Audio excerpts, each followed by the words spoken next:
This isn't a movie. This is what a mission sounds like when something goes wrong. Right now, Ukrainian assault troops and special forces are fighting in Pokrovsk, one of the most dangerous directions on the front, and almost all of them are relying on the same vehicle to get in and out alive.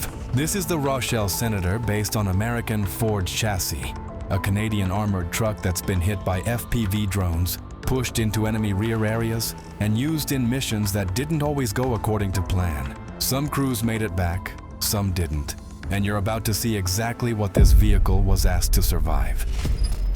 You know how Special Forces guys differ from regular assault troops? We work mainly at night so the drones don't spot us. But drones find them at night too. And we work in the morning, in the evening, and during the day. But during the day is best of all. And you know what unites Special Forces and assault troops? Besides the fact that they're cool? Yeah, they're all fighting in Pokrovsk. But the most important thing for this video, they all use the Roshel Senator armored vehicle. Right now, you're gonna see some very risky missions where the Canadian armored vehicle played a major role, including deep in the Russian rear. However, we're warning you that not all of these missions were successful. So, the Pokrovsk direction.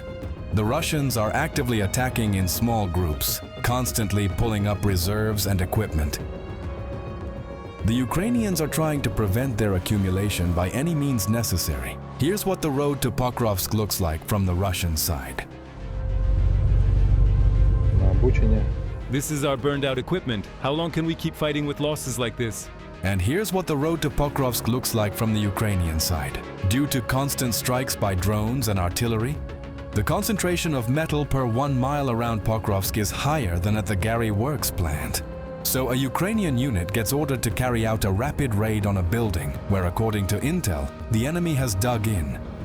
At the same time, they need to break in a fresh Roshel Senator.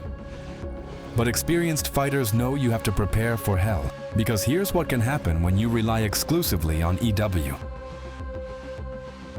It's hard to get away from a fiber optic drone. However, the Roshel is a very tough nut to crack. First hit. Look, one drone isn't enough to destroy it. Second hit. Fantastic. The windshield withstood 2 powerful explosions. Third hit. There's no one inside the cab. This means the vehicle completed its mission, and the crew managed to get out safely. Let's wish them luck and support them with a like. Hit that thumbs up. But let's get back to the assault prep. So this brand new Roshel still smells like factory paint. Clean sides, even seams, glass without a single scratch. But that new car vibe vanishes quickly when a metal frame with mesh is welded to the sides. After a while, this Roshel becomes a workhorse, just like the 2,000 other Roshels Ukraine has received. But can the suspension handle the extra load? That's a very on-point question, because for an 8-ton machine, the civilian Ford F550 chassis is weak. So, shock absorbers become expendables. But for the 6.7-liter diesel engine, the Roshel's weight isn't a problem. It pulls in any mode and accelerates the armored vehicle to a speed of 110 kilometers per hour. These guys are banking on the speed of this Canadian ride. So the Roshel with the fighters rolls out. Intel reports that the sky is clear. On both sides of the armored vehicle, destroyed houses. Their black windows stare back. The vehicle bounces over potholes, but the driver pays no attention to that. Instead, he's praying, but not to God, to the EW, because who knows how things will go down. Here's the enemy staging point.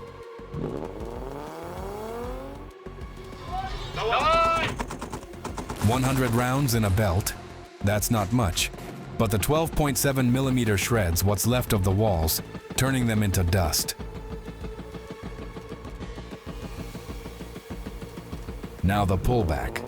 However, the fire doesn't stop. A guy is shooting through a firing port in the rear. Another one is prepping the next rifle. Maybe it's not that precise, but no one's gonna dare stick their head up while bullets are raining down in their direction. Mission accomplished. The Russians didn't even have time to get their drones up. The guys return to base to prepare for the next run, but this time with dismounts. After all, the position needs to be secured before the next group of Russians gets there. While they're prepping, subscribe to our channel, because where else are you going to see not just documentary combat footage, but also what happens before and after it? For example, before the next fight, let's quickly break down one interesting tactical detail of this raid: firing through the port. In our previous video about the Roshel Senator, Ukrainian fighters said that these gun ports are a useless gimmick, saying they're uncomfortable to shoot from. Well, we've never actually used them. They're not practical for combat, at least not in our terrain. However, as you can see now, other units have learned to use these holes 100%. But if we're talking about using all the capabilities of the Roshel Senator, it's the special units who know everything about this Canadian ride. They squeeze even a little more than 100% out of the Roshel. Before the night assault you're about to see, the situation for the Ukrainians was critical. The Russians had dug in within a network of bunkers and half-destroyed buildings.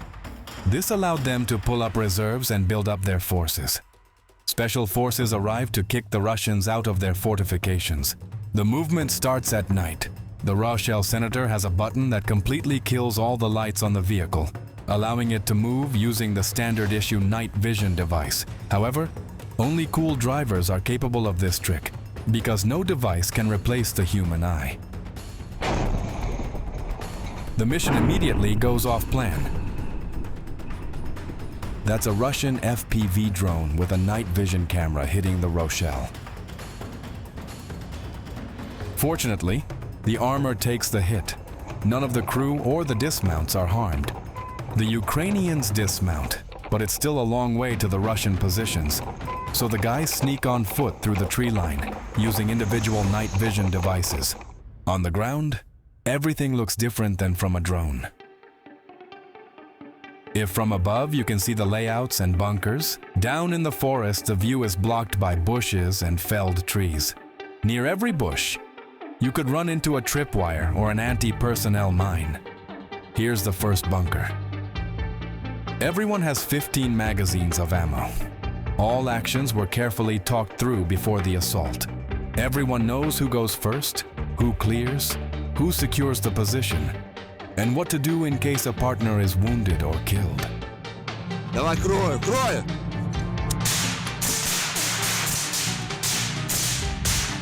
When there's no certainty that the enemy has been destroyed by grenades, a bigger gift is thrown into the bunker, a charge with a few kilograms of explosives. The powerful explosion destroys every living thing inside.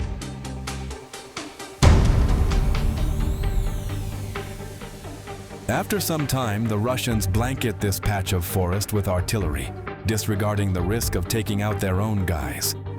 However, the job is done and the position is captured. Later, the Ukrainians managed to bring in infantry to dig in on the recaptured positions. Of course, such assaults don't happen without casualties. Night operations are some of the most difficult. However, raids into the enemy's deep rear are considered even harder. In the next mission, the Roshel carrying special forces pushed so far into enemy territory that it simply didn't get any deeper than that. The task sounds simple and almost audacious.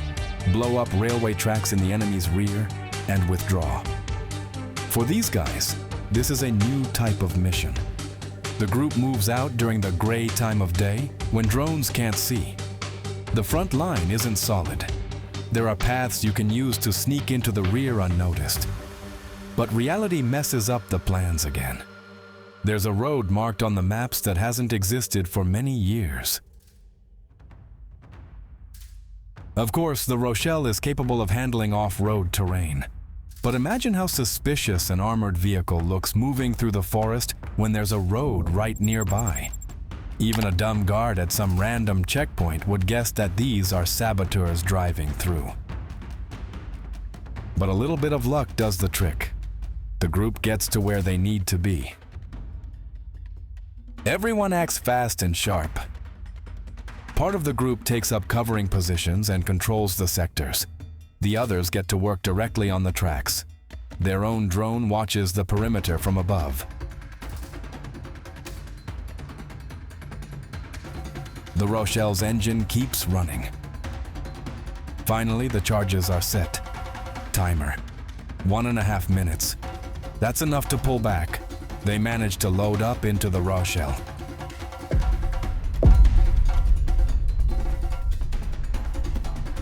The group withdraws safely. The Roshel doesn't let them down either. Later, it turns out the track was disabled so badly that the enemy abandons this supply route entirely. So, you've just seen various missions where the Canadian Roshel played a major role. It's a truly reliable machine, so reliable that high-ranking officials in the Ukrainian army use the Roshel. Write in the comments which of these operations made you nervous. Maybe you didn't get enough action and adrenaline? Write about that too, so next time you see exactly what you want. Maybe in these playlists you'll find some grittier episodes of the Russian-Ukrainian war. Stay safe.